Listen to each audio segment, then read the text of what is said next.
What if we say there is a tribe in the far-flung wilderness where people don't go? This tribe has never seen modern humans and never made contact with the modern world. The place where they live has been left untouched by the authorities, so the tribe's lifestyle is not disturbed. But on the other side, there is a whole different world. For this tribe, the entire world is forests, lakes, rivers, and animals they hunt and eat. Their lifestyle is ancient, living as hunter-gatherers and establishing a primitive society.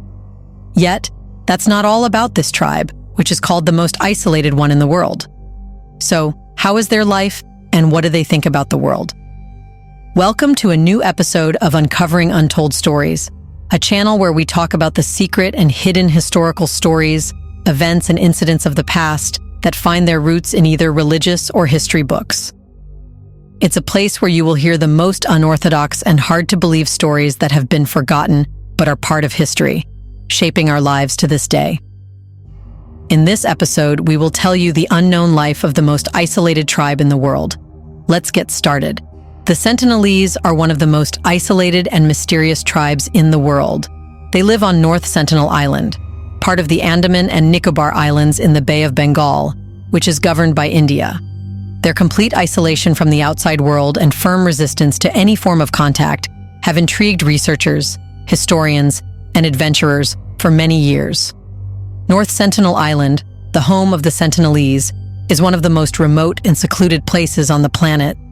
The island covers about 59.6 square kilometers and is surrounded by coral reefs, making it very difficult for boats to approach. Thick forests blanket the island, creating a natural barrier that keeps outsiders away. The waters around the island are also known for their strong and unpredictable currents, which add another layer of protection, keeping the Sentinelese safe from unwanted visitors. Although North Sentinel Island is geographically close to the more developed Andaman Islands, it remains separated due to these natural defenses and the strict isolation policies enforced by the Indian government.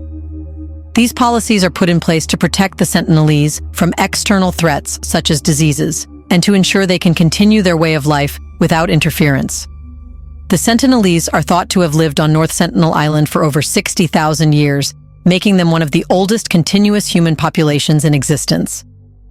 Genetic research suggests that they, along with other indigenous groups in the Andaman Islands, are descendants of some of the earliest humans who migrated out of Africa. Over thousands of years, the Sentinelese have developed the skills and knowledge needed to live in harmony with their environment, allowing them to thrive without any outside help.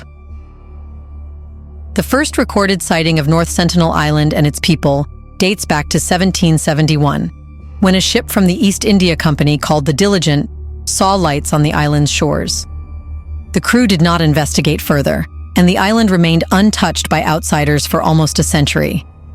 In 1867, however, survivors from a shipwreck reported being attacked by naked red-painted islanders armed with bows and arrows.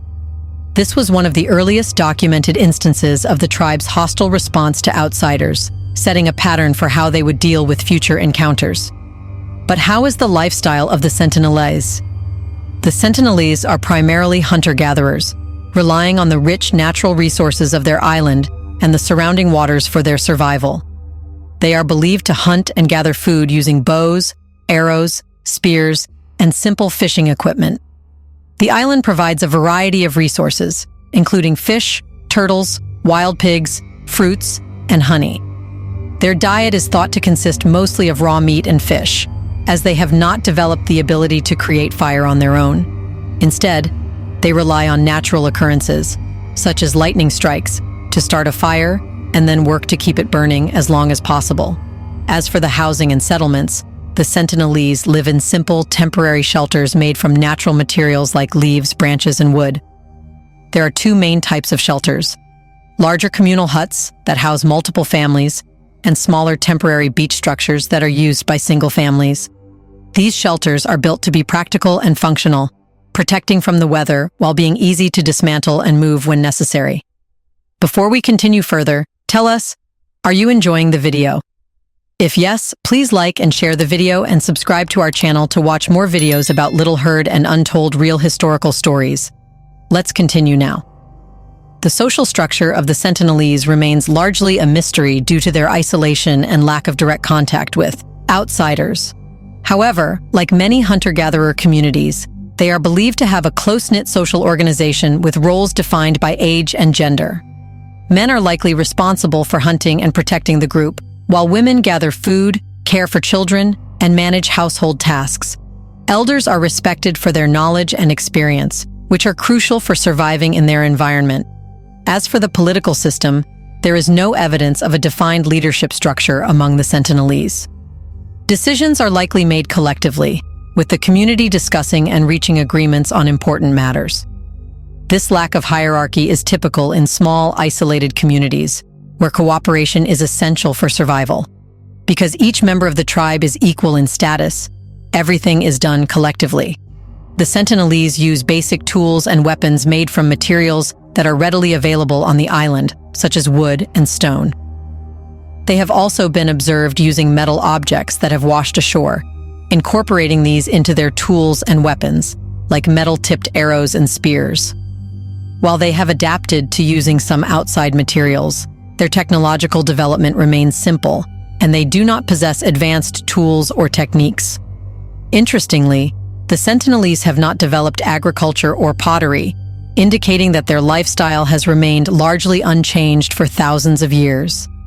They do not have a known writing system or a developed numerical concept, with reports suggesting they only count up to 2, referring to anything beyond that as many. But what about their beliefs and worldviews? Well, very little is known about the religious beliefs or spiritual practices of the Sentinelese. However, they likely hold animistic beliefs, where they believe that natural objects, such as plants, animals, rocks, and rivers, have spirits. This type of belief is common among many indigenous hunter-gatherer societies. However, there are chances that the Sentinelese do not believe in the concept of God, focusing only on survival. But if they hold any beliefs, any rituals they might practice remain unknown. They likely have ceremonies or traditions related to important aspects of their life, such as hunting, childbirth, or death. Given their isolation, these practices would be unique to their culture and deeply rooted in their immediate surroundings. It should be known that the Sentinelese are quite sensitive about their territory and defensive when they feel outsiders are coming. Perhaps they consider the humans going from this part of the world as a new species that is a threat to their existence.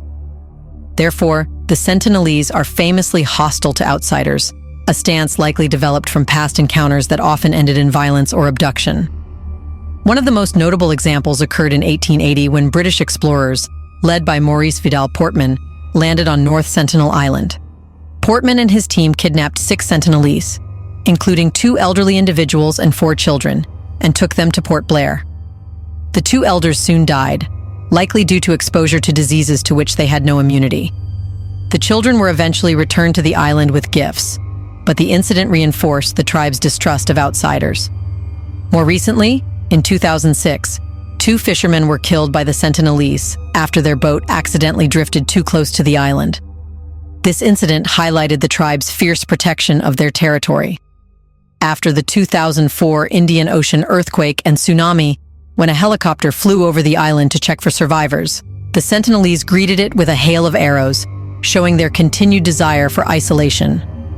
Later, in 2018, American missionary John Allen Chau was killed by the Sentinelese while attempting to make contact and convert them to Christianity.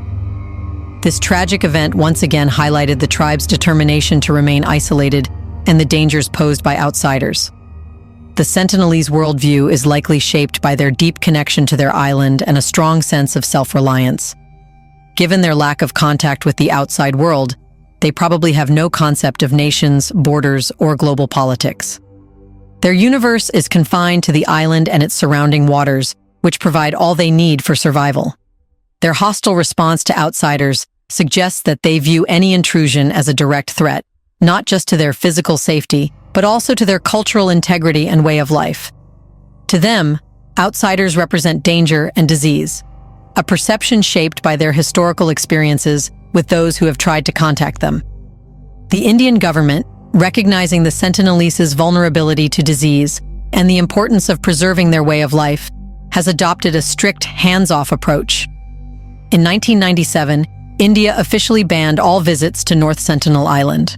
imposing a 3-mile exclusion zone around the island. This policy is designed to protect the Sentinelese from outside contact and the potential introduction of diseases against which they have no immunity. The Indian Navy conducts regular patrols to enforce this policy and prevent unauthorized access. Despite the official policy of isolation, there are occasional breaches, mostly by fishermen or poachers. In 2017, 2 poachers were killed by the Sentinelese while illegally fishing near the island. These incidents highlight the ongoing challenges in enforcing the no-contact policy and the continued threat posed by unauthorized intrusions. What do you think? Should these tribes be contacted and told about the world, or should they not be disturbed and allowed to live according to their own lifestyle? In the comment section right below, share your thoughts on the fact that the isolated tribes should not be judged for their defensive lifestyle or called backward and undeveloped. Do you want to watch more videos like this one? If yes, subscribe to our channel and press the bell icon next to it. We bring videos on stories that might sound controversial, mysterious, and shocking, but are real and have roots in religious and history books. Thanks for watching, and until the next video, stay tuned.